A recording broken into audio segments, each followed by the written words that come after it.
Ladies and gentlemen, I'd like to welcome you to the April 2021 Lancaster County Planning Commission meeting. Thank all the commission members that are here. Did everyone receive their packet in time to review it? Yep. Yes. Any changes or revisions needed or noted? No. I would like to make a motion to accept the minutes as we have them. All in favor? Aye. Okay. Thank you. We've got no public presentations, and we have 4 public hearing items. And Brian, we kind of agreed in consensus, if it's okay, we would like to move up the application for zoning changes ahead of the Okay. revisions to the land development code and the county zoning ordinance. All right, that sounds good. So if you don't mind, let's keep them in order, and we'll go to Jimmy and Sook first, please. Okay. Thank you, Mr. Chairman. This item is a public hearing for a possible rezoning of a property from M1 to R1. This parcel was once the site of a commercial fishing operation. The property owner is here, and there may be others here who wish to address this issue as well, or virtually. At this time, I have no written protest to this request. This request is not conditioned or proffered in any way, nor have such conditions been asked for by staff. That's all I have. Okay. You guys have any questions? To Brian? Mr. Smith, would you like to come up and say anything prior to open up the public hearing? I'm here mainly just to answer questions, and the little brief that I wrote. I guess the main thing that about this little small piece of property, 0.28 acres, with about 3 times that underwater in Carter's Creek. But the reason I think it's better for residential is that it's just too small for any type of commercial operation. It's on about a 40-degree incline from the street down to the water. And there were just several reasons that people have, when I put it on the market to sell. We had some interest from mainly residential people. They wanted to build a house there. And in the past, when I bought it 10 years ago, I was going to do a crab shack there where you go pick crabs and this, that, and the other. And the health department didn't like that type of setting, and there was a little issue with the septic for such a use. So all the interest that I've had when I tried to sell it has been residential. Any more questions? I will. How long have you been using it as a residential? Off and on property? for about 9.5 years. Yeah. This was subdivided right before I bought it, but not equally. I think there's maybe 3 or 4 acres there. No, not maybe that much. Let's say 3. But the bigger piece was zoned the same way, obviously. But then when the gentleman bought it, it was rezoned to residential. And that made the remainder just too small to do anything else with other than have a little cabin or a cottage or a little house there. So if I'm hearing you correctly, the main reason you want to zone it so you can market it as a residential property, which you think Exactly. is probably its highest and Exactly. best use. Mm-hmm. I would agree. I don't know if you guys know it, but it's a postage stamp site. Just a question of curiosity. I noticed that what percentage of this deeded property is submerged. Is this one of the original King's grants? Yes, sir, that's the Carter thought Creek. behind it. That's the reason for it. Boy, I'd love to see the original title in that. Yeah. Mm-hmm. Does anybody else have any questions before we open up the public hearing? Thank you, Mr. Thanks for your Smith. time.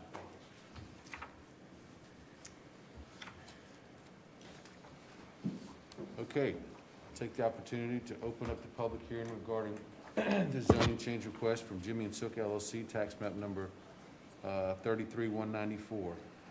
If anyone would like to come up and speak in favor or offer some insight, now's the time to do so.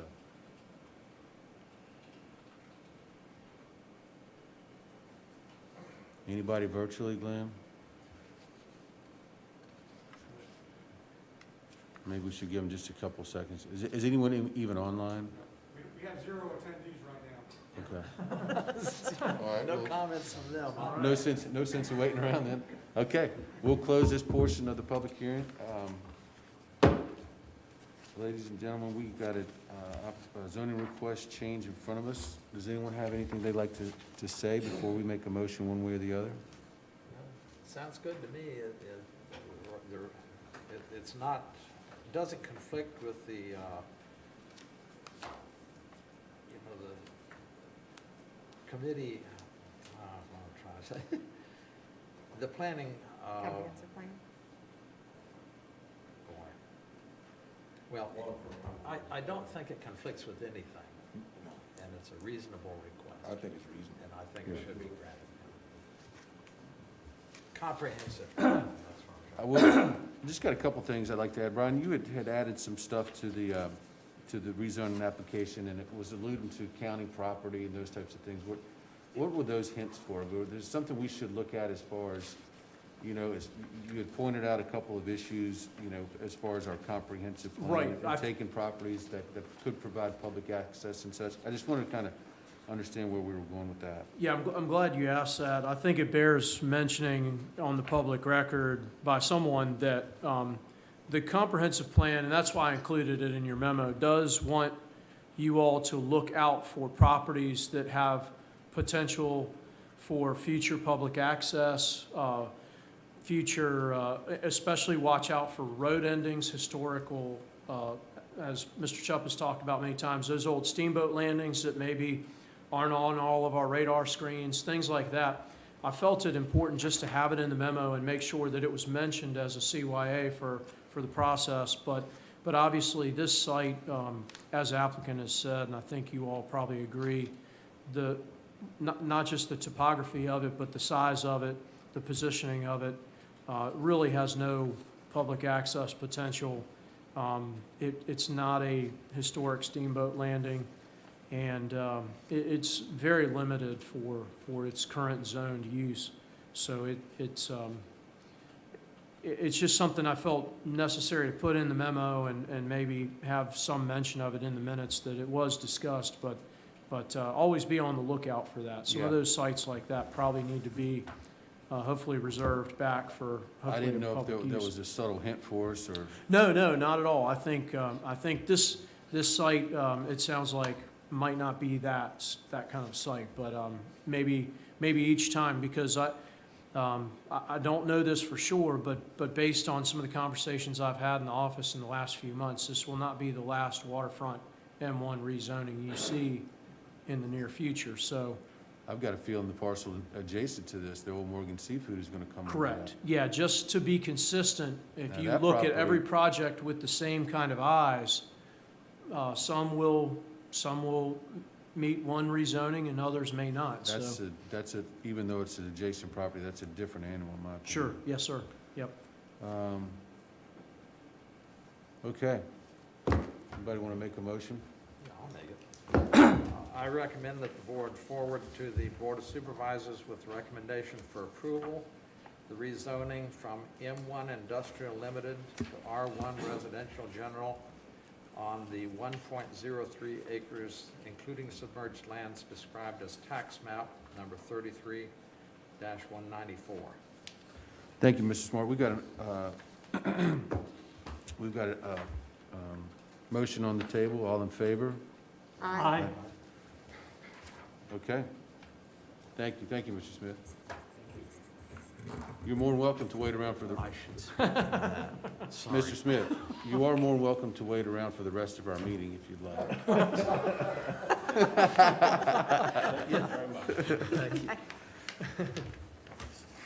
Okay. Next zoning request is application zoning for a change of zoning district classification from R1 to A2, Robin and Jackie Barrett applicants. Mr. Barnes? Yes, sir. Thank you, Mr. Chairman. This item up for public hearing is a request for rezoning from R1 to A2 for a 19.5 acre parcel, more or less. This parcel is one of the two purchased by the applicant who was not aware that they were zoned differently. The matter has been advertised to the adjacent property owners identified in your APO study, and there have been no official public comments received by county staff as of tonight from adjacent property owners or the general public. As you see in my notes, I did have a conversation. One of the APOs happened to be coming in for a building permit, and we had a conversation about it. He wanted to look at the file. And several others have called asking questions, but I don't have anything official for you as a protest or a comment up or down. This zoning is being presented to you with no conditions or proffers, just like the last request. And that was all I had. If you guys have any further questions of me. Yeah. You guys have any questions for Brian? No, it seems like the request will make the land zoned more in keeping with the way it's actually been used all along. So I think that's a natural. And again, it's not in conflict with the comprehensive plan. Correct, yeah. And that, it will be entirely the business of the property owner what he and she do after this, but they did mention to me that there is a possibility that they might want to do a boundary line abandonment at some point in the future. As you guys know, if we do a boundary line adjustment or abandonment, and there's a different zoning on the adjacent parcel, and it's very slight, maybe a couple % of the bigger parcel that's moving over, that zoning kind of slides with it.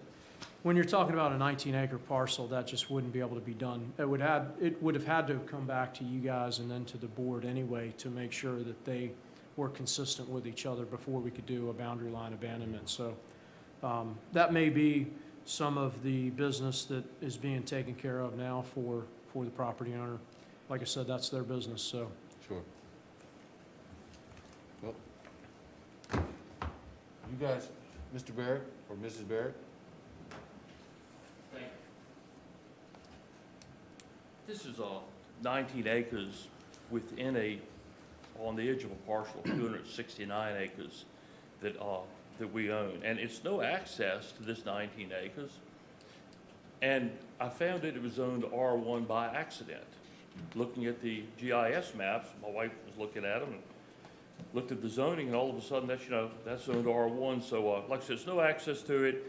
We grew pine trees on it. We're requesting to zone it from R1 to A2, so we'll confirm with the current use of the property. And have any questions, I'll be happy to entertain them. You guys have any questions for Mr. Barrett? Do not. Okay. Thank you, Mr. Barrett. Thank you so much. Okay, at this time, I'd like to open up this portion of the meeting to public hearing regarding the requested zoning request by the Barracks. And if anyone wants to come up, I'd ask them to state their name and district, please.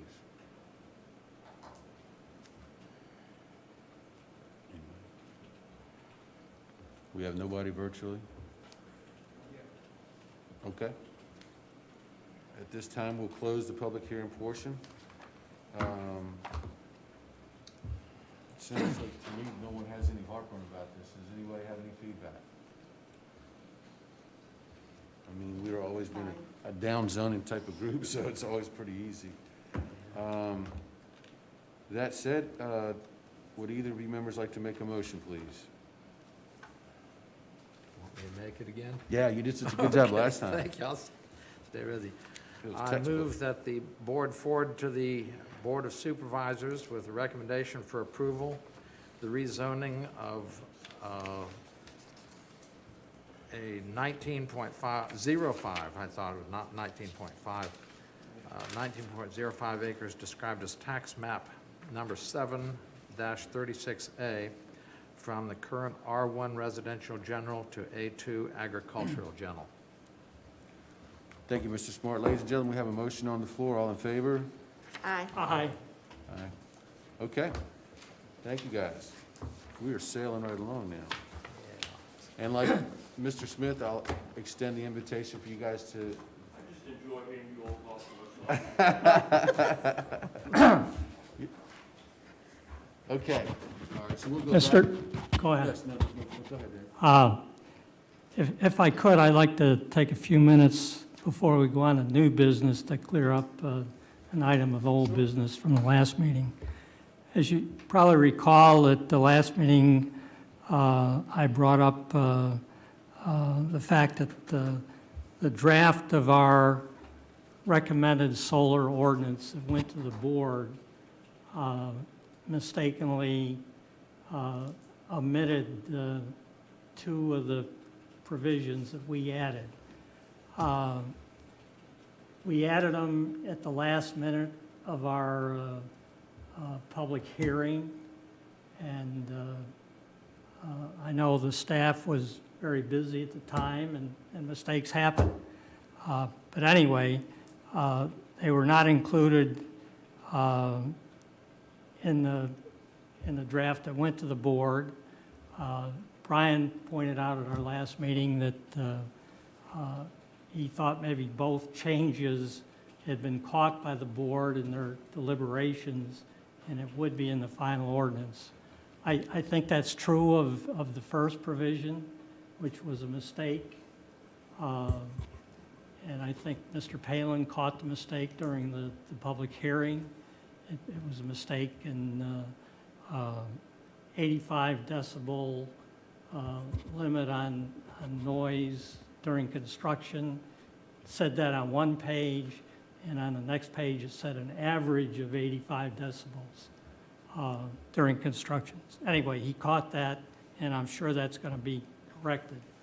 I still haven't seen the final version, at least on the internet, but I attended the hearing, and I remember the change that Mr. Palin made, but there was no mention of the other change. That involved a new sentence: if the services of engineers or other technical experts are required to properly evaluate any aspect of the solar facility, the expenses of such services shall be borne by the applicant/operator of the facility.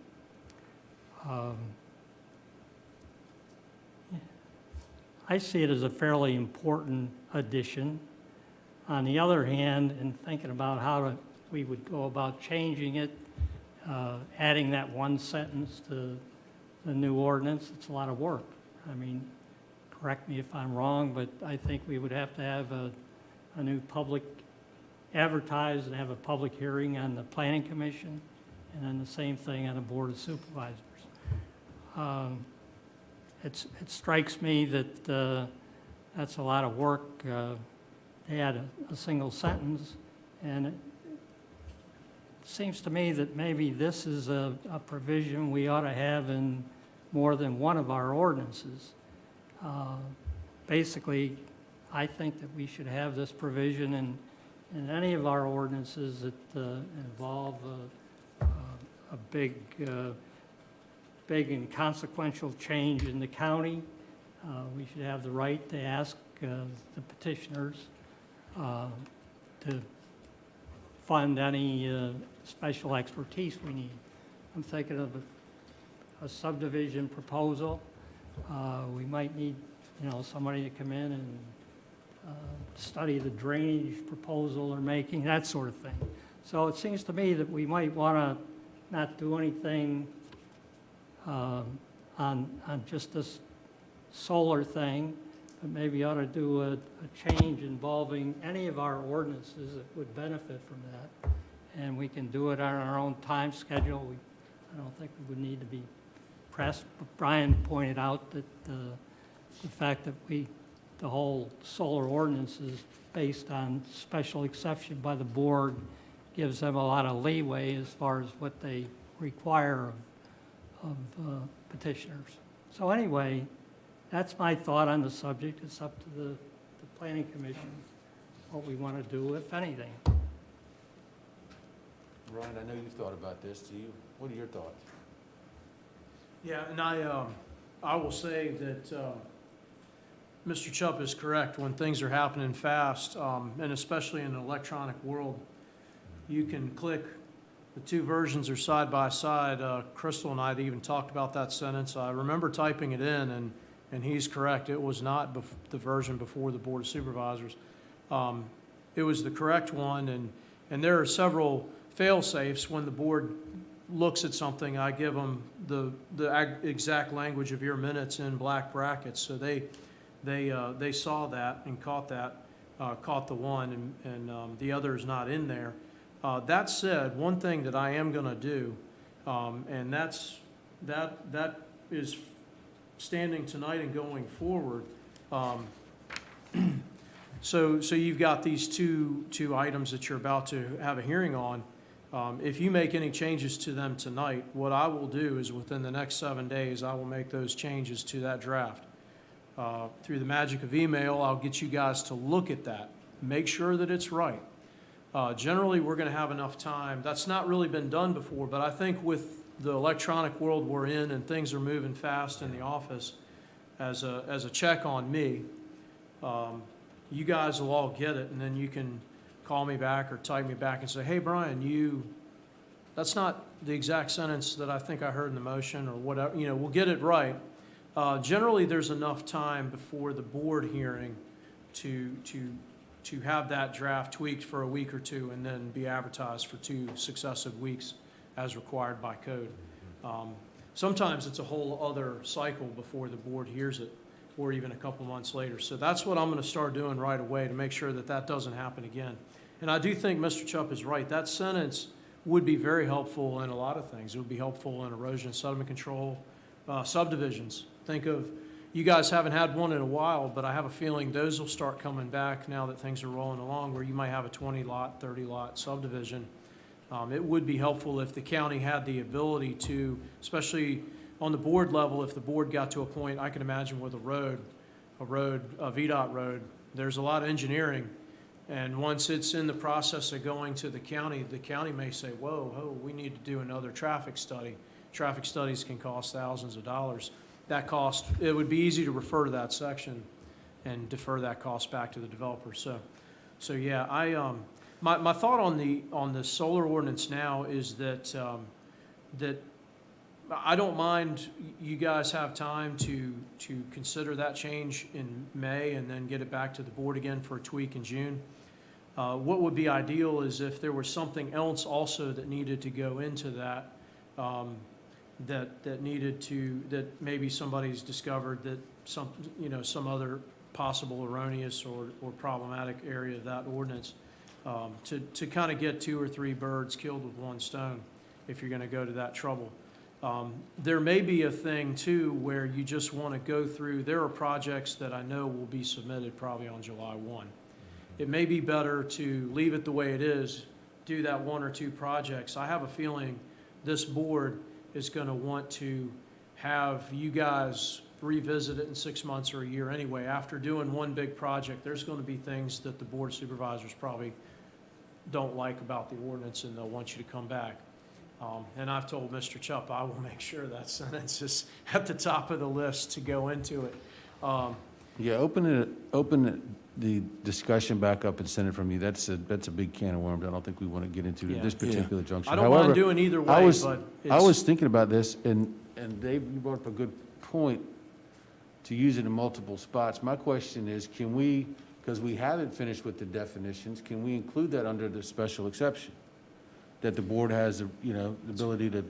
Well, Such yeah, and I don't such. know if it's a special exception, but I was just wondering, and Don might have to look into it, is there another vehicle to get the same thing done? Yeah. Yeah, I was going to make 2 points. I think this is something that will take care of itself, and you can certainly label it specifically. I would suggest in Article 22, site plans, which, and I think that's where Brian would catch anything that was presented to him in a plan, that would not pass. He can pass it back to the developer and say, we need more here, and it's incumbent upon them to provide a new plan that addresses his concerns. So I think that, it'll get taken care of by itself, but you can certainly add it later specifically, and I would suggest in Article 22, site plan review is where that would go.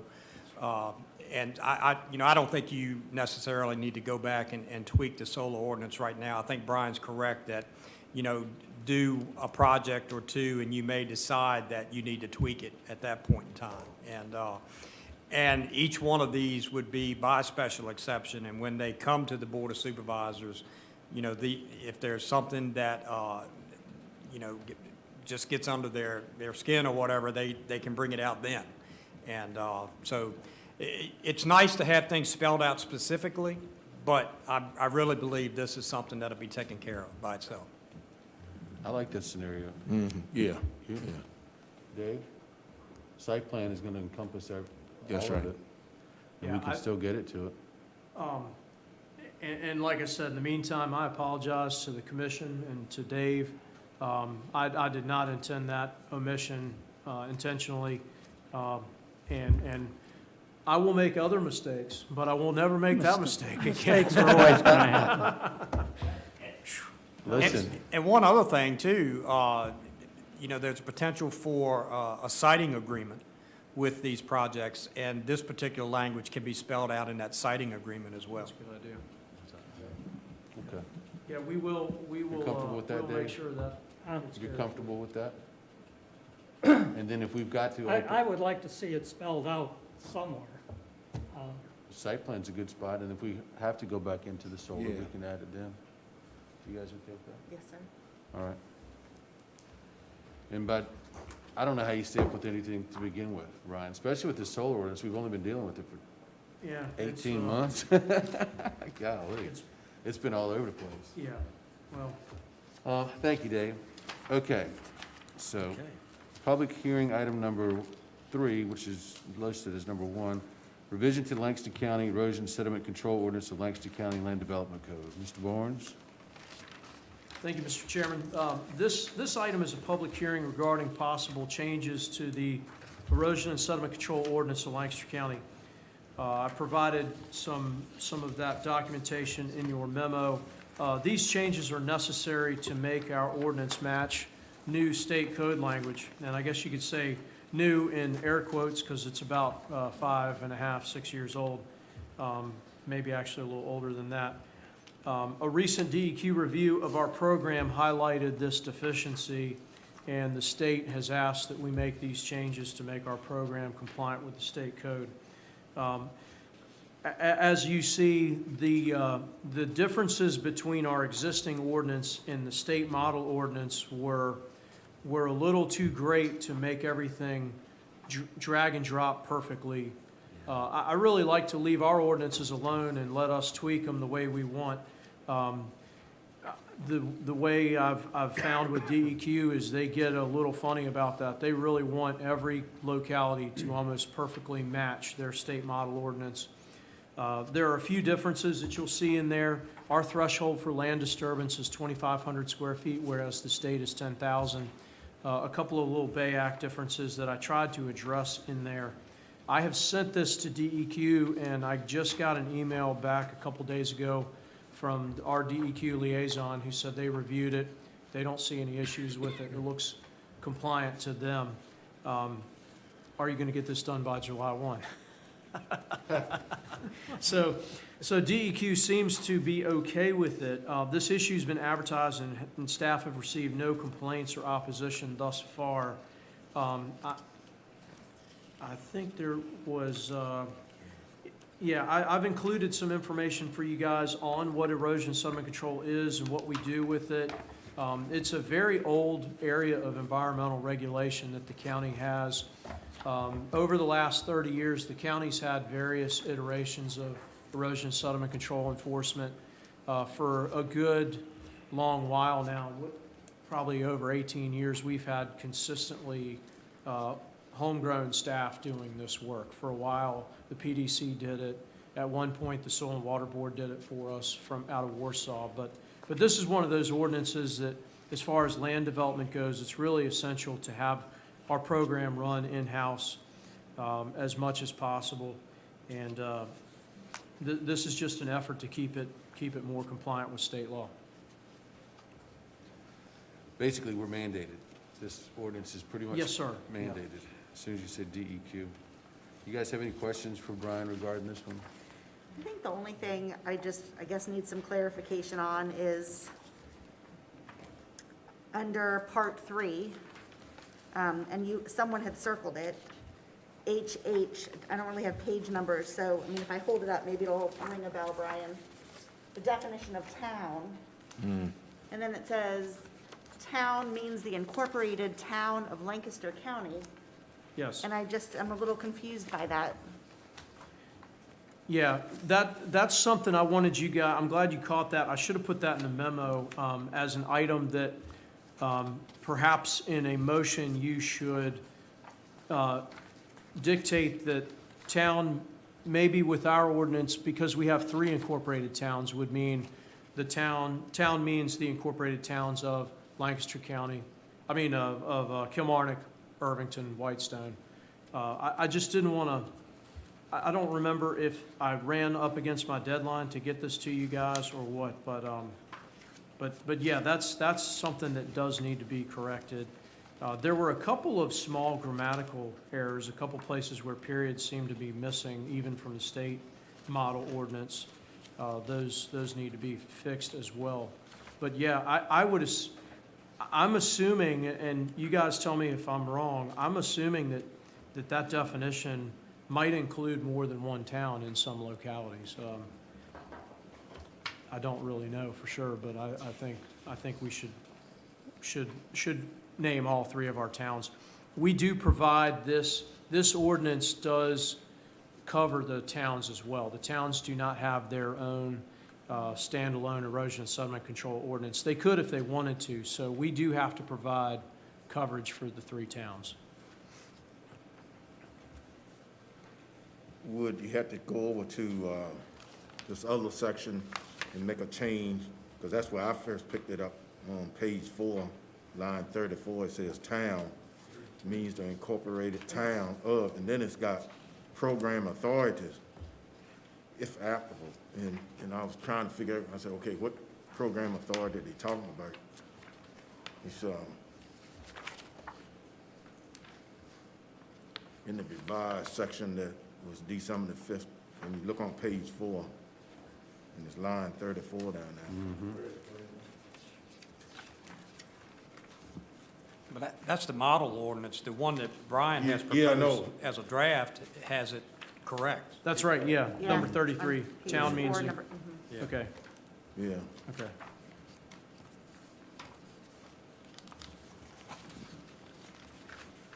Anybody else have any questions for Bob before we open up the public hearing?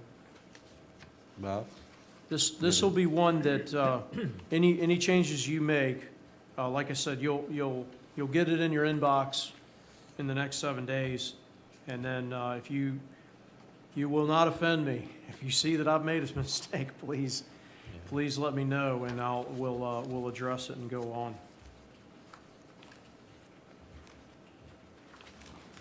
I mean, it is what it is to me. You're the landman. All right, you guys don't have anything else to add? I'd like to take this opportunity to open up this portion of the meeting for the public hearing regarding the revision to the Lancaster County Erosion Sediment Control Ordinance of Lancaster County Land Development Code. And if you come up, I'd like you please state your name and your district, please. Jackie, you don't want to add anything? No, you still, that's only right. Nobody? Okay. Okay. We'll close the public hearing portion. What do you guys think? Aside from the town, I mean, I didn't. It's good with the rest. It's, especially when you've got DEQ involved pretty much in every aspect of this ordinance, correct? Yes, yeah. I just had 2 thoughts. One, I think I can see in reading this why the state wanted to keep real close compliance with their example, okay? Because it must be nightmarish to try to enforce these regulations throughout the Commonwealth if each county or regulatory municipality has widely differing views. So I go along. They're not trying to stiff arm us. The state isn't on this. The other comment that I had was Lancaster County is probably one of the most vulnerable to erosion and sediment control and this kind of stuff. So this ordinance is important to this county because we have more steeply sloped terrain than counties to the south, which are flatter on Middle Neck and Peninsula and all. And also because it's loosely compacted. Boy, we get erosion when we get heavy rains. You can see it every major storm. Yeah, good point. So I think that this is pretty good. I didn't find anything. Of course, Tara reads things more closely than I do. Yes, she does. Yes, She does. catches all the grammar stuff, but it looks like well done to me.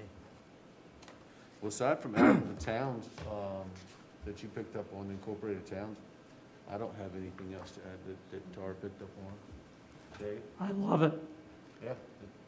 Steve? All right. Yeah, I don't think we have much leeway. I don't think we do either. I think if we changed it, they'd change it back. So that's my thoughts on that. Okay, so with just that little modification, you can still send it out to us, Brian? Yes, Okay. I will, I'm just gonna get in the habit of doing that, just to make sure.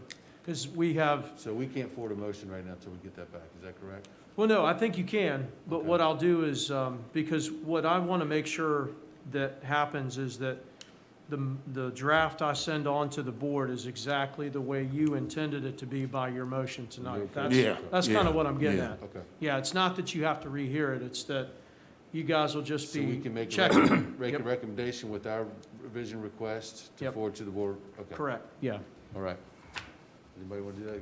Sure. All right, Tara. Thank you. I'd like to make a motion that we forward the amendment of the Lancaster County Land Development Code, Part 3 Erosion and Sediment Control Ordinance to the Board of Supervisors with a recommendation for approval with the one change that we discussed this evening.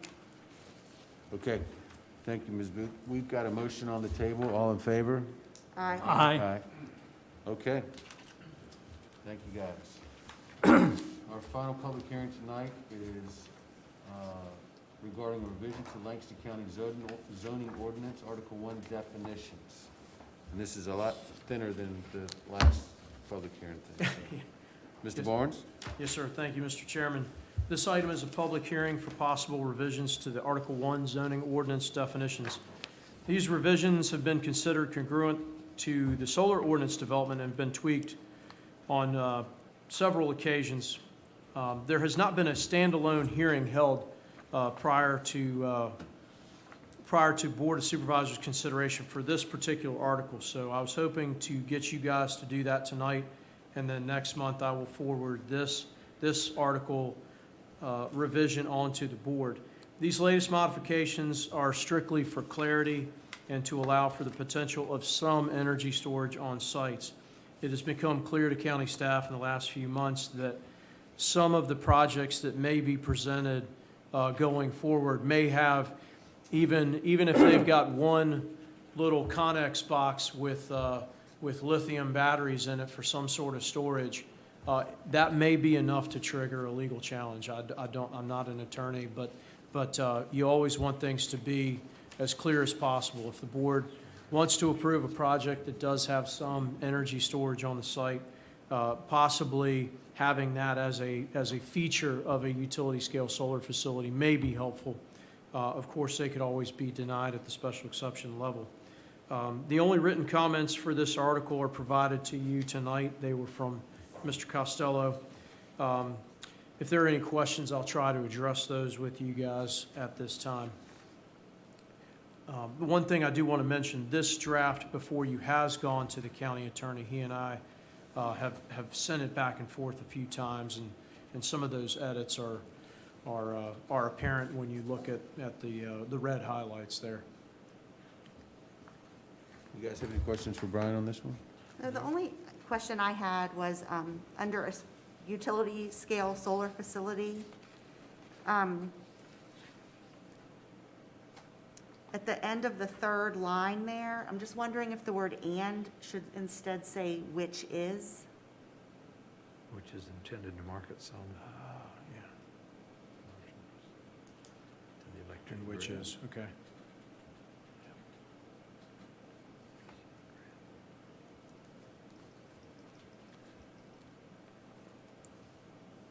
Anything else? on that one? You got that, Crystal? Yes, ma'am. After the word commercials, yeah. Mhm. Yeah, That was all I, that's good.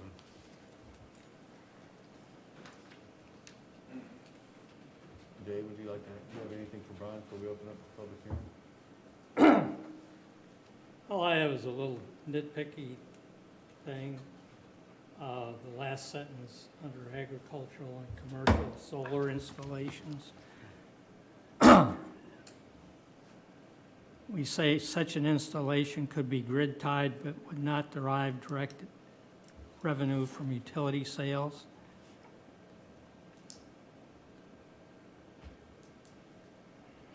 Anyway, I suggested that that might be better if it was such an installation could be grid tied, but its primary purpose would not be to derive revenue from utility sales. But its primary purpose, I see, okay, yeah. Would not be to,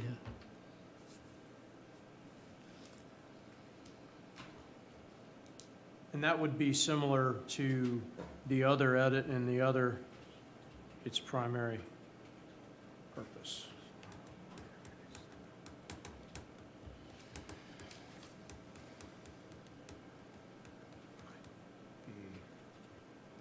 Would be not to, okay. see, these can derive some revenue from direct sales, Yeah, you're not putting a but the hammer down. primary purpose would not be.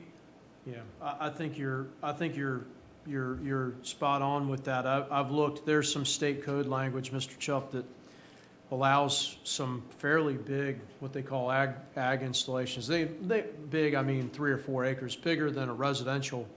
And some of them are grid tied, and I'm sure there's some electrons going back and forth. So I would be worried about restricting some of those. And I think we just don't know that much about them, that none have been proposed yet, and I think after a while of people wanting to do this and that, we'll know more. But I think that's good. So it reads, such an installation could be grid tied, but its primary purpose would not be to derive revenue. direct revenue from utility I sales. mean, Okay, our schools might do this, and they might have leftover electrons that they're gonna be selling to the grid. but the primary purpose would be to supply the school. Right. Yep, I got you. Yeah, no, I think that's good. Good catch.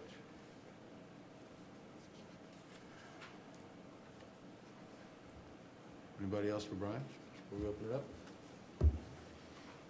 Okay, all right. I'd like to take this opportunity to open up this portion of the Planning Commission meeting to public hearing regarding the revision to Lancaster County zoning ordinance, Article 1 definitions.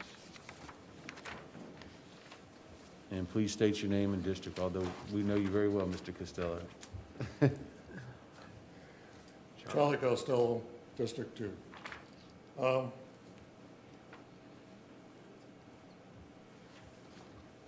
I'm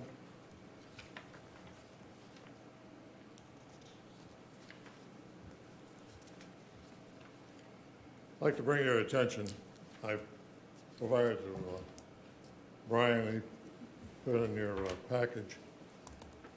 It's a thing that I was reading, and it talked about King George and what they're doing up there with the old coal plant.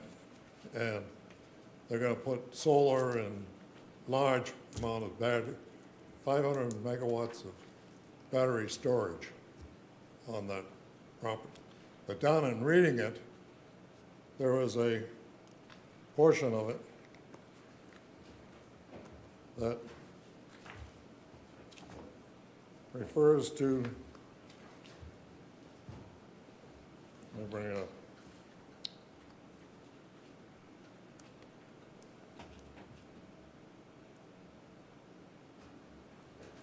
I've got it right here. Yeah, right here. Yeah. This December, state regulators instituted permitting rules for new energy storage facilities of 1 megawatt or larger. Non-utilities that aim to build energy storage must receive approval for their project from the State Corporation Commission. And I was thinking that in the definitions, to have just a standalone, if it's going to be under 1 megawatt, I ought to know it, and if it's over 1 megawatt, then there's a different process that needs to be taken by it. And there are samples they give here of 2 projects, Pigeon Run project in Campbell County, and the Shaco Solar project in Pennsylvania. And the projects, it's about a 10-page thing they provide to, and it doesn't matter if it's standalone storage or if it's a part of the project that's over 1 megawatt. It has to go to the SCC. And we ought to know that. We ought to have it in, I thought, our definitions or somewhere that you're not caught short or whatever. So I don't know what the projects are. I don't know if you've seen any size of the projects, but they could well be 1 megawatt projects for storage. And I also provided a copy of what a Tesla battery storage thing is. If you want to really see what storages are, it's called the Battery Energy Storage Systems. And it's on the Tesla thing. And they have all kinds of them for commercial projects and all that stuff. But it's big time stuff, and they're all standalone, and they bring them in and plug them in to the projects. So my thing is, maybe in this definition, we ought to have something about anything over 1 megawatt, it's 1 megawatt and up, and all. So, and it's non-utilities doing it. So Open Roads LLC comes in with a project or whatever, and its storage is going to be greater than, or is 1 megawatt and over. It's got to go to the SEC for permitting for that storage business. So that's a state mandate you're saying, Charlie, correct? Well, my thing was, since we had in our definition, battery storage, each storage associated with a thing, maybe something at the end, those storage facilities, 1 megawatt and others, have to go to the SEC, State Corporation Commission, for permitting. I don't know how that all works in with how we're doing things and working on it, but we certainly should know about it and deal with it when it happens to us, in my opinion.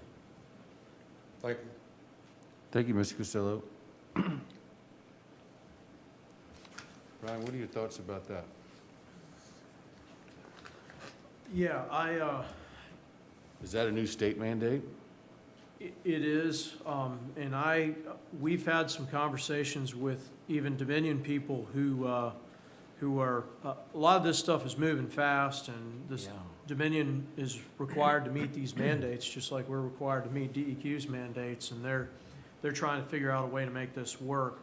I don't foresee standalone battery projects being something that the way that even the way these definitions work with the ordinance, the way it's passed, I don't think you could have a standalone energy storage project in this county right now. You could with some revisions and tweaks. And from what we're hearing, Dominion doesn't want to do that anyway. What they're running into a problem with is that solar generates a lot of electrons during the day, and then at night it stops. And so they're having to bump, energy to other parts of the grid at night, and that's coming from nuclear plants, the hydro plants, and things like that. They even have some what they call water storage, where they run water up. This is in Bath County. There's a huge pond. They fill it by day, and then at night they open the valve and let the water go through a tube a couple thousand feet down the mountain, and it turns a hydro, and it powers a huge chunk of the state during the night. What they're thinking of doing is all along the line having the energy storage be built into the solar situation, where during the day, the solar plant is obviously producing more juice than the rural area can provide. So some of it, or some percentage of it, gets stored and then released at night into the grid through computers. That's being done in some places. Some of these batteries are made of a mixture of iron, salt, and water.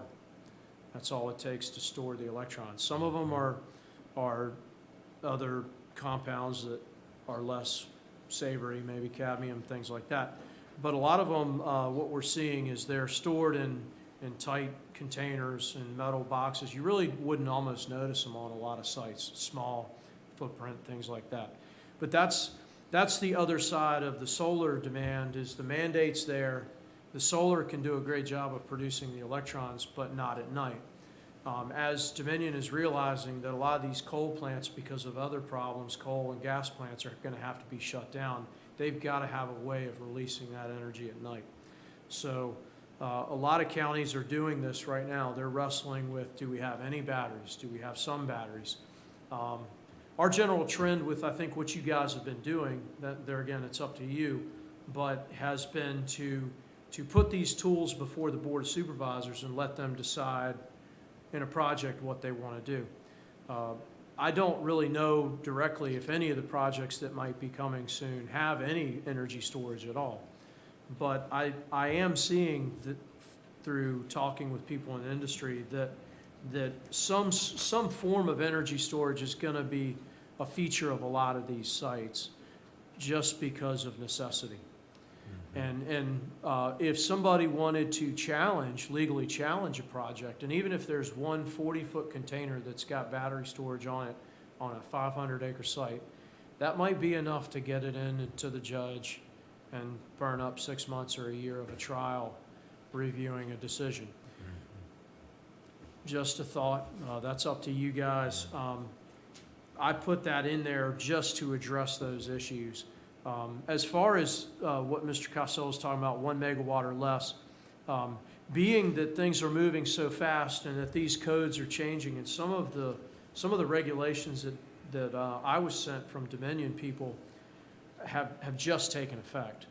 And Don and I were talking about it in regards to something else. There's an old adage with county staff people that when a new law comes out, don't get excited to read it and learn all about it, because it might change really quick.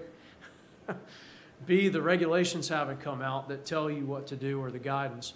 And C, all the above could happen. So that would be my concern with putting 1 megawatt language in this right now, is that it might turn into 2 megawatt or a half a megawatt, and then you're going to have to go and revise it, or it might kick something out. I think right now it's safe because you guys have a catch-all. Even if it's a 5-acre project that has 1 or 2 40-foot batteries on it, it still falls under your regulation. Whereas before, you can't even consider it because it has some element of energy storage. So I'm not telling you what to do. I'm just kind of telling you why this stuff is moving in that direction. It is It's moving just- fast. very fast. Yes, Mr. Costello. Just in reading these, the Shopko solar project I was looking at is I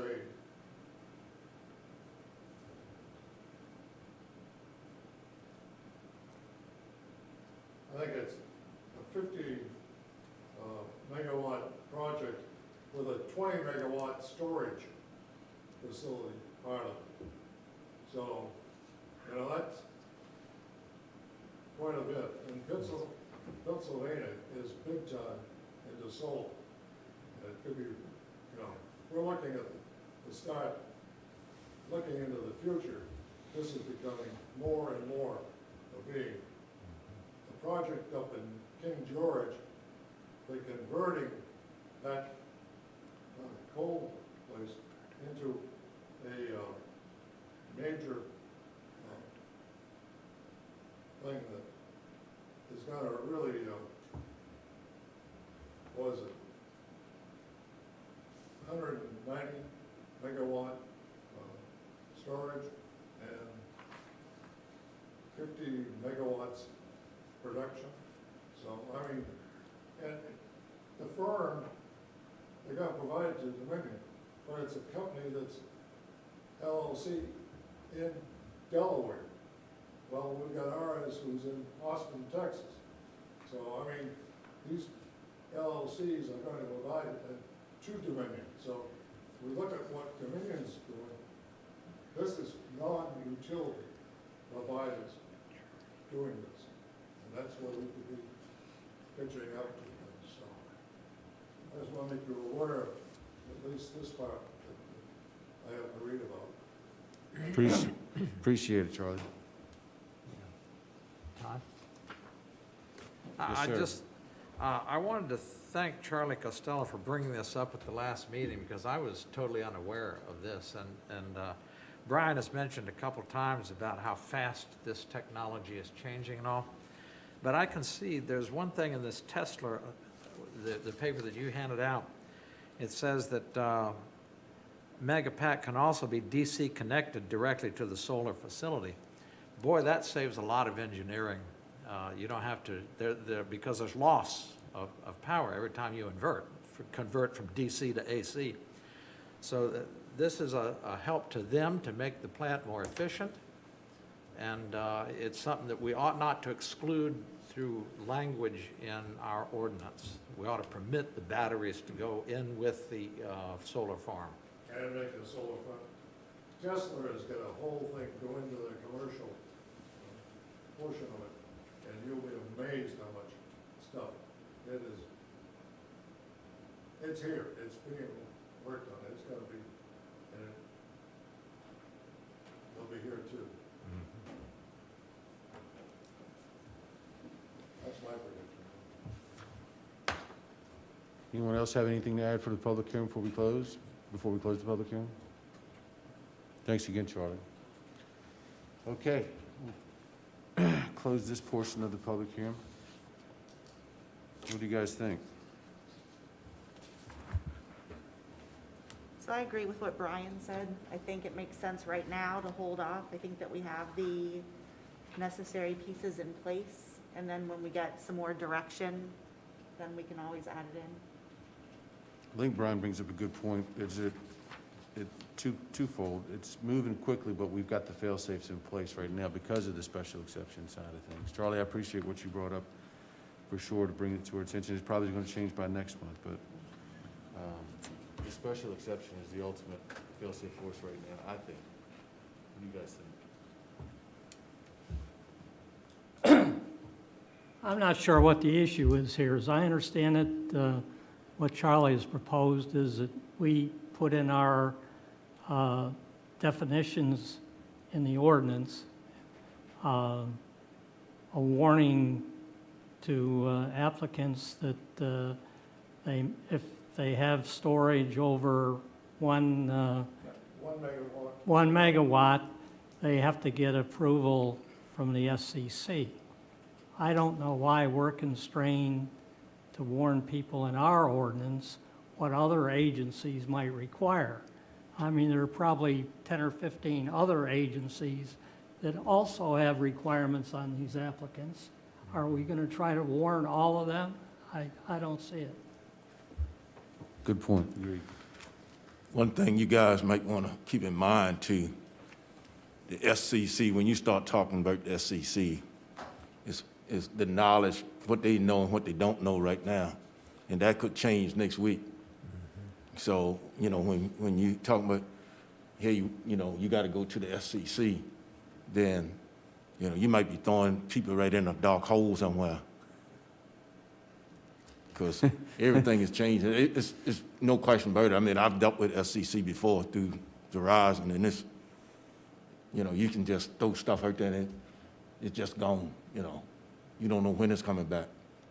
And they're in no rush. No rush, and the knowledge they have with this right now, we know that's probably limited.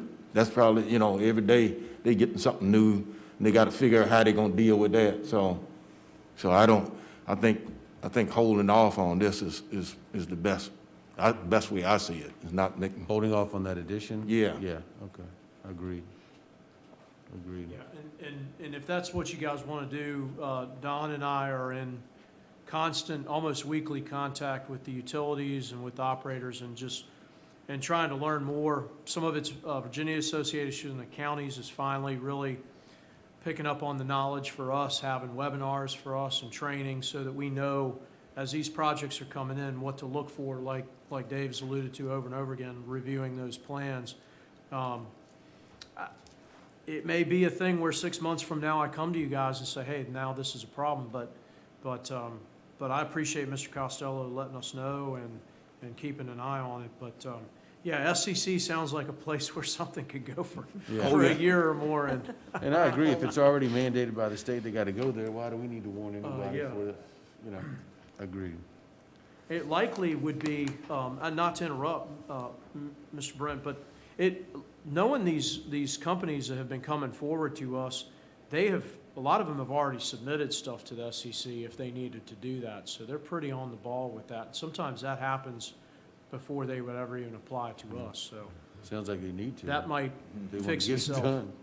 Yeah.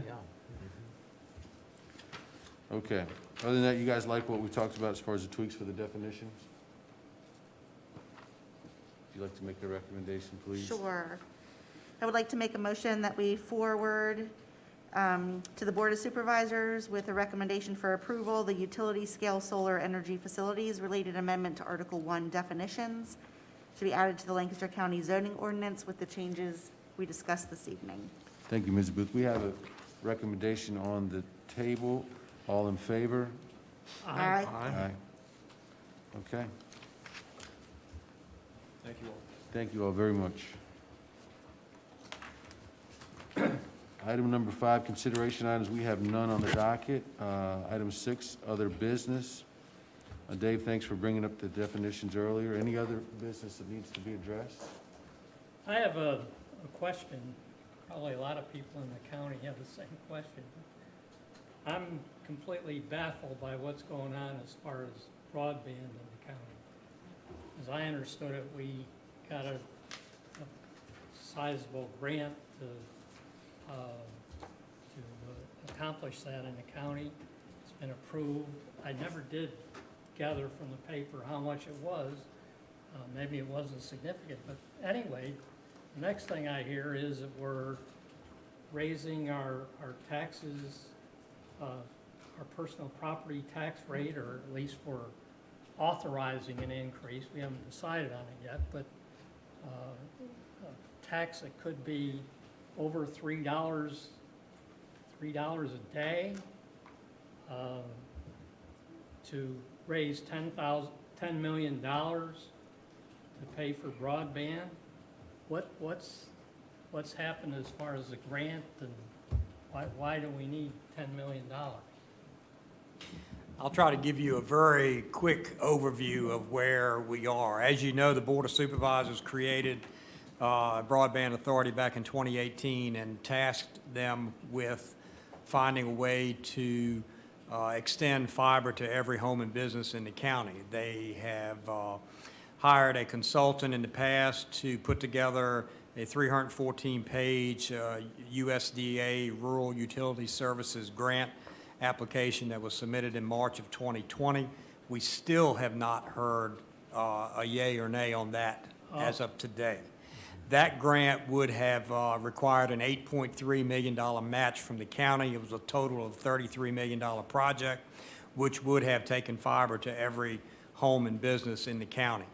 Now, while we have been waiting on word from that grant, which, like I said, we still haven't received, the Broadband Authority also applied for a VATI grant, which is the Virginia Telecommunications Initiative, for a smaller portion of the county in their Region 3 area. That's not a voting district. That's their broadband district. That's basically everything south and east of Good Luck Road. That grant was approved. You probably saw that in the paper not that long ago. That was a regional grant with Middlesex County, Matthews County, and Caroline County. That would finish out that Region 3 area. It would provide service to 193 homes that currently do not have it in that area.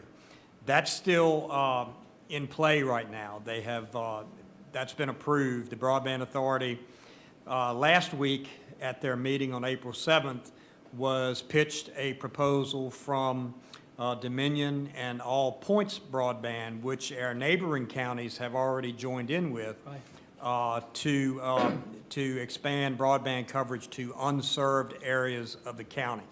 Now, there's some issues about whether or not we can go forward with the VATI grant if we choose to go with Dominion and APB, All Points Broadband.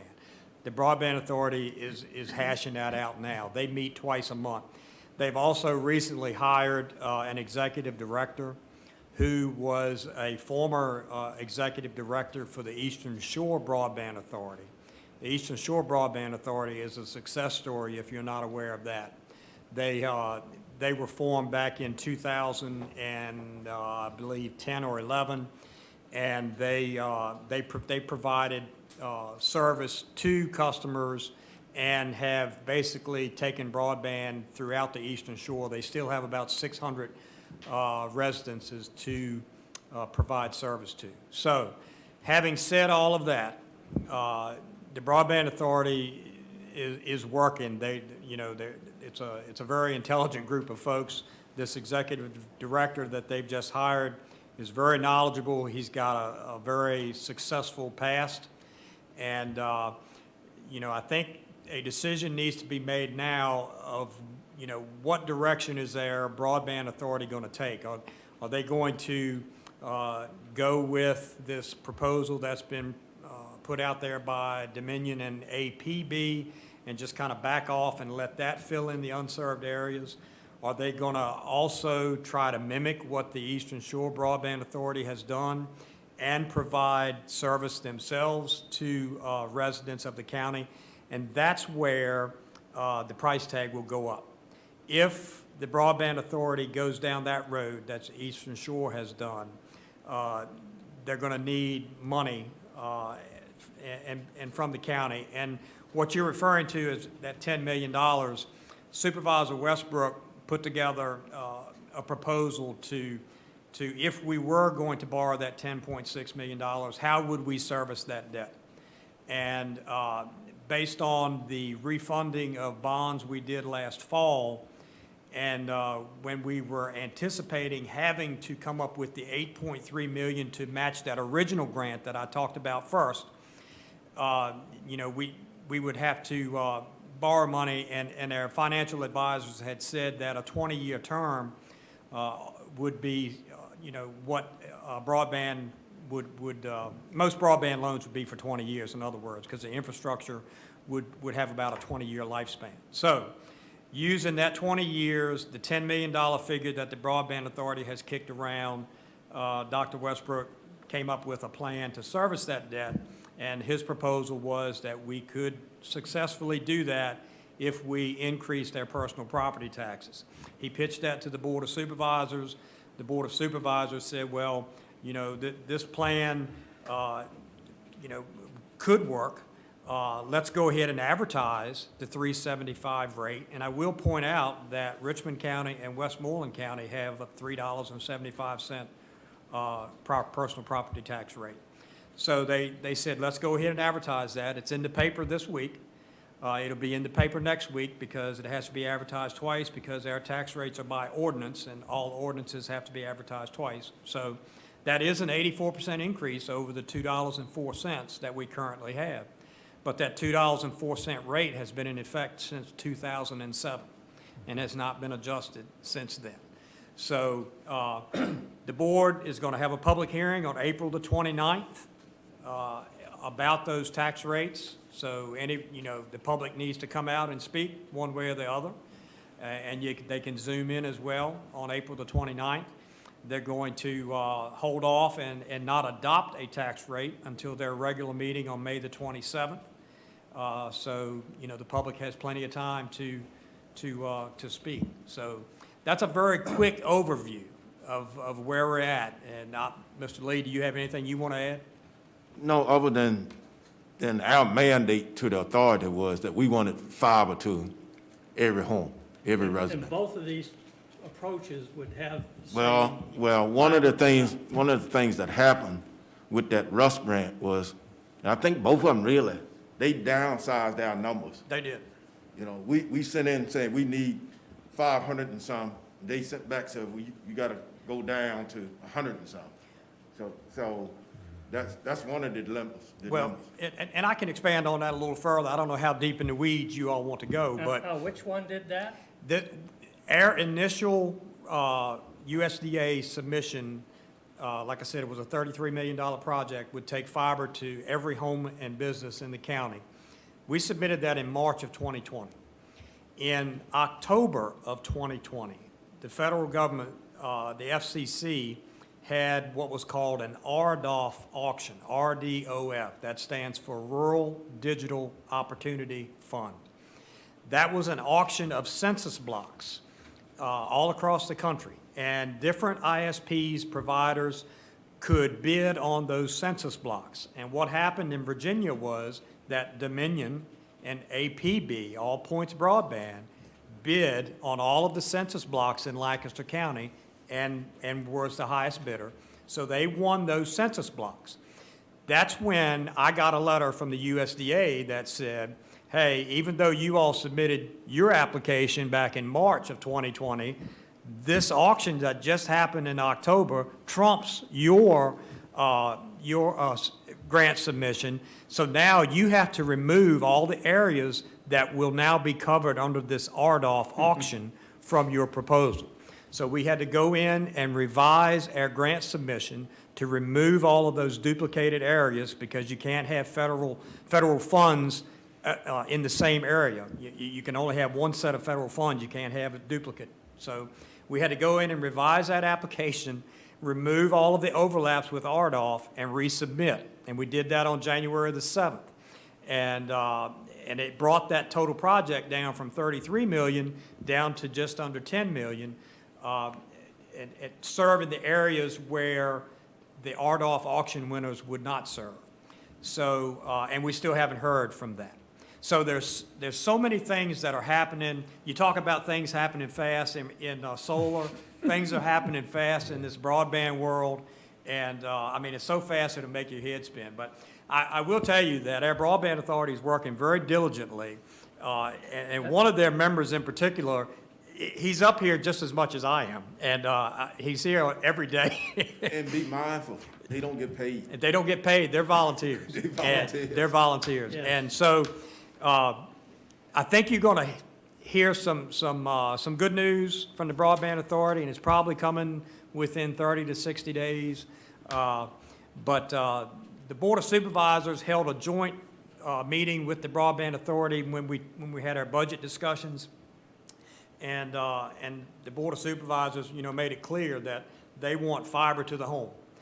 They don't want, a fixed wireless solution. Yeah. We've got a CARES project on this tower behind the sheriff's office, and that was a short-term interim project to try to get something out there to the folks who currently don't have service.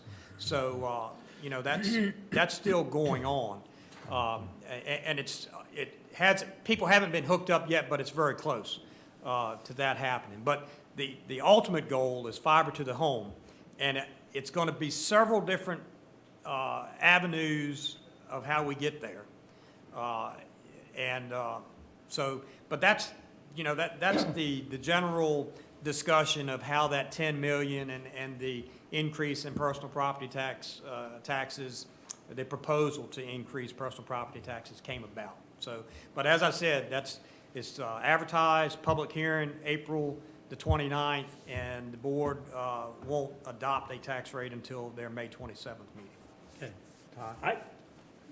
Yes, sir. Yeah. Just I would like to personally thank the volunteers, the Broadband Authority, and the county government for the exceptional effort that's being put into getting broadband here. I compare this to the 1930s and rural electrification. Can you imagine if homes in Lancaster County didn't have electricity? Yeah. Okay. We're beyond that now. I think almost every home in the county has electricity. We take it for granted. And it's getting now to where broadband internet is essential to living. There are so many things that you just can't do. You can't shop, you can't, all this stuff. So, and we are economically disadvantaged if we don't get this. Because the young upwardly mobile professionals who want to come here and work from home and all that stuff, they can't do it. My son moved from Loudoun County, and he looked for a home here in Lancaster County where he could get high-speed internet within his price range. He couldn't do it. He wound up settling in Northumberland County. this is a utility that has now become a necessity, and I really appreciate the efforts that are going on. Yeah, maybe I'm easily confused, but the newspaper has me totally confused on this issue, and the people I talk to are the same. You guys might want to have the broadband authority work with a newspaper and give them an article that explains it. I think we're in a much better position than most people realize. Yeah, we are. And one thing I'd like to add, As temporary poles. yeah, one thing I'd like to add too, you know, there's been some articles in the paper about the Dominion and All Points broadband and how Richmond County and Westmoreland County and Northumberland County signed on with them initially. We were asked to sign on initially as well. We did not because, and I'll go ahead and say it, you know, we were told that in order to sign on with them, we would have to withdraw our USDA grant I application. remember that. And we had paid $50,000 to a consultant to help put that 314-page application together that would provide broadband to every home and business in the county, and we were not going to withdraw that. So we said, no, we'll wait. And so now we've waited. We still haven't heard from USDA, but, you know, the option to join APB and Dominion is now back on the table. So we haven't lost anything by waiting. Of course, we haven't gotten notified that we've got that grant either. Haven't been notified that we have not. So you know, but our broadband authority has done a lot of work, and I think what you said, that it seems like we're in a better position than what most people think, I think that's on target. Very nice. Thanks for that summary. I learned something. I can go even deeper in the weeds. No, I'm good. I'm good, brother. I'm good. Thank you for offering. Yep, well, maybe Yeah. next month. Anybody else have any other new business? David would be confused if we getting into deeper. What's that? Yes, I said David would be confused if we getting into deeper. and myself included. What do we have to look forward to next month?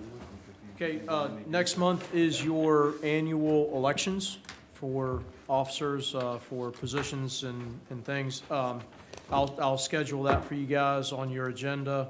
I will bring Chapter 6 back to you. I felt like two things. One, tonight was going to be a little, I didn't know how long those 4 hearings would take. And also, speaking of broadband, a little while ago, I had reached out to the broadband committee because Tom Richardson and a few of you made comments about, hey, it's time to put a little more mention of broadband into the comprehensive plan. And I felt like Chapter 6 being an infrastructure chapter, let's do that there. Let's not get in such a rush that we leave out something that can give us a good look for the next 5 years. So Gary Silverman and a few of the other broadband members and I met on Monday afternoon of this week, I believe, and we talked. And I met with the new executive director that Don mentioned. Very nice man. And they are working on that. I told him 3 or 4 paragraphs, please, or less, but Don has told me you'll be lucky if it's less than 4 paragraphs. So you guys remember in the comp plan in Chapter 6, your little infrastructure bullet points are bullet pointed by letters. So what we did is we added a new letter underneath the mention of electrical service and just broadband infrastructure, broadband internet infrastructure. So that's what I've reached out to the broadband committee to try to fill out for you guys so that you can consider it. Hopefully that'll be ready for May. I know that I've kind of said let's move along, but that and a few other things. Tom brought to my attention a couple things with the library. The library's changed its name. I've been working on those tweaks. Just housekeeping stuff. You may have, there is a rezoning coming. That is on my desk. I did not make it for this time. And I think you might have one other item like that, like a rezoning. So be some things going on. Things are jumping. You guys have anything else? Thank y'all very much. Sorry to make it last so long. Thank you. Thank you, Ty. Thank you, Glenn.